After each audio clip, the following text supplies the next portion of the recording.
12वां अध्याय। श्री कृष्णचंद्र जी का द्वारिकापुरी पहुंचना तथा द्वारिका वासियों का हर्ष मनाना। सूत जी बोले, हे ऋषियों, जब सब लोग हस्तिनापुर को लौट गए उस समय भगवान मुरली मनोहर ने अर्जुन को शीघ्रता पूर्वक रथ चलाने की आज्ञा दी। श्री कृष्ण जी की आज्ञा पाकर अर्जुन ने रथ की गति को तीव्र कर दिया। वे विदर्भ देश, कुंडिनपुर, कुंती देश, पंजाब एवं कश्मीर के मार्ग से होकर आगे बढ़ने लगे। मार्ग में सभी देशों के राजाओं ने वृंदावन बिहारी को भेंटें दी। वे सभी लोग श्री कृष्ण चंद्र जी के दर्शन प्राप्त कर कृतार्थ होते तथा इस प्रकार कहते थे कि जिन प्रभु ने पृथ्वी का भार उतारने के लिए मनुष्य का अवतार धारण किया है, जिनका दर्शन प्राप्त करने के लिए ब्रह्मा, शिव आदि भी लालायित रहते हैं, उन्हीं महाप्रभु के दर्शन पाकर हम अपना जन्म सफल कर रहे हैं। इससे बढ़कर धन्य भाग्य और क्या हो सकता है। कुछ लोग कहते थे, इन्हीं महाप्रभु ने कौरव पांडवों में महाभारत कराकर पृथ्वी का भार हरण किया है।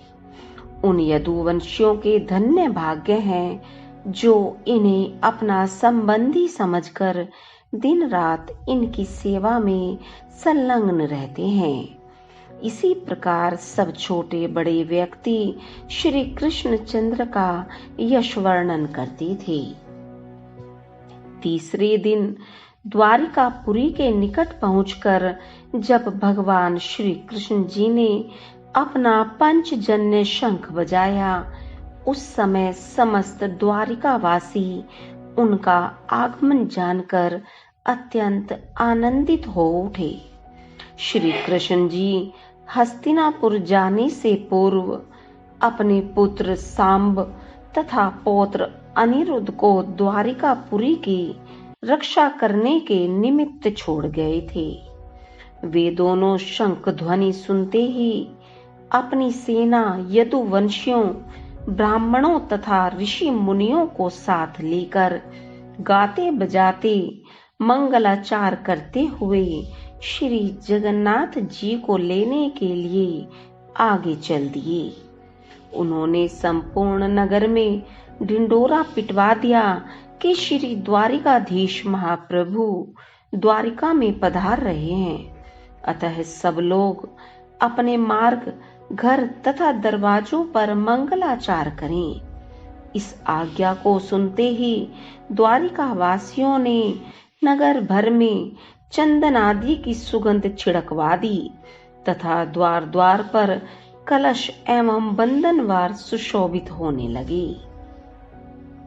सभी स्त्रियों ने श्री वृंदावन बिहारी का पूजन करने के लिए 16 श्रृंगार किए।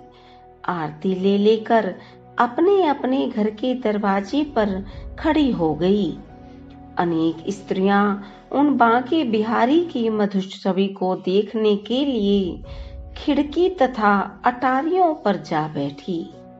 जिस समय मनमोहन श्री बांके बिहारी ने त्रिभंगी छवि किए द्वारिकापुरी में प्रवेश किया, उस समय छोटे बड़े सब लोगों ने उनका दर्शन प्राप्त कर पुष्प वर्षा की तथा उच्च स्वर से जय जयकार किया। जिस प्रकार मृतक शरीर में नवीन प्राणों का संचार हो, उसी प्रकार सब लोगों ने नवजीवन पाकर अत्यंत हर्ष मनाया। श्री हरि ने सबसे यथा योग्य दंडवत प्रणाम तथा भेंट की। इस प्रकार सबको आशीर्वाद एवं आनंद देते हुए भगवान कृष्ण अपने भवन में पहुंचकर माता पिता के चरणों में गिर पड़े। वसुदेव, देवकी एवं राजा उग्रसेन ने जब पांडवों की विजय का समाचार सुना तो उन्हें बड़ी प्रसन्नता हुई। उस समय समस्त द्वारिका वासियों ने श्री कृष्णचंद्र जी से कहा, हे दीनानाथ, आपके बिना हम सब लोग अंधे के समान हो रहे थे। जिस प्रकार आंखें होते हुए भी अंधेरी रात में चंद्रमा के बिना कुछ दिखाई नहीं देता, वह हाल हम लोगों का भी था। जिस प्रकार चंद्रमा को देखकर चकोर प्रसन्न हो जाता है, उसी प्रकार श्री कृष्णचंद्र जी को देखकर द्वारिकावासी स्त्रियां परम प्रसन्न हो गई। भगवान श्याम सुंदर जब रानीवासों में पहुंचे, उस समय रुक्मणी आदि सब रानियों ने अपने अपने महल में खड़ी होकर उनका अत्यंत सम्मान किया। श्री नंदनंदन के वियोग में उन्होंने अच्छे गहने तथा कपड़ा पहनना छोड़ रखा था, परंतु उस दिन सब अपना अपना नूतन श्रृंगार किए खड़ी थी। भगवान मुरली मनोहर एक ही समय में अनेक स्वरूप धारण कर उन सबके महलों में गए तथा सभी को आनंद प्रदान किया।